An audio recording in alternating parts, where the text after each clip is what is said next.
Resibo na ang orasan sa inyong Amarilo, Action Radio Philippine Standard Time, las 4:39.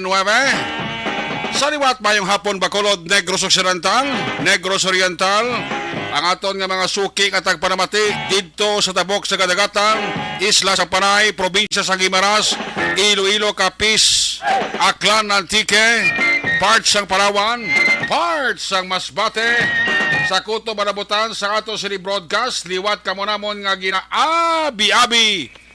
Welcome naman diri sa inyo palatuntunan, Action Report, Afternoon Edition. Miyerkules na presentation, Petsa 14, Dispiras ang Mother's Day, because tomorrow is payday.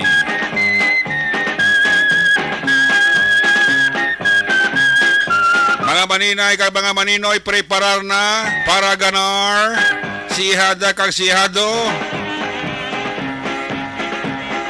Amat-amat na.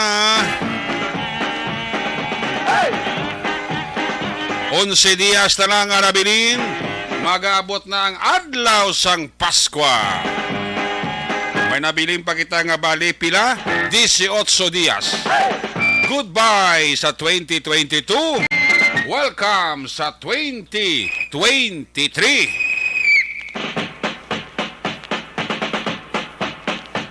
Manaya-naya ang lakat sang panahon karon nga hapon, although nga hindi gid mapahiway. May pila kabahin sang aton kalangitan nga may pagpuloporma sang galom.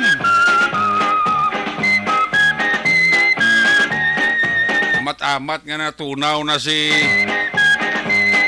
Bagyo. Wala na kamo dapat kabalakan.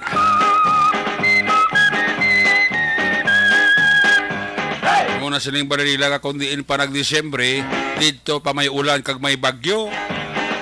Hindi man pag butang sa alang-alang ang kasadyahan sang tawo kung bulan lang sa Disyembre.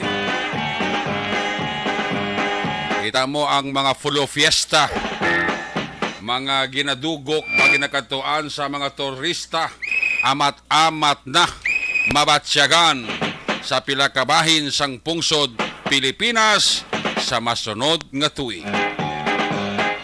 After duha ka tuig nga wala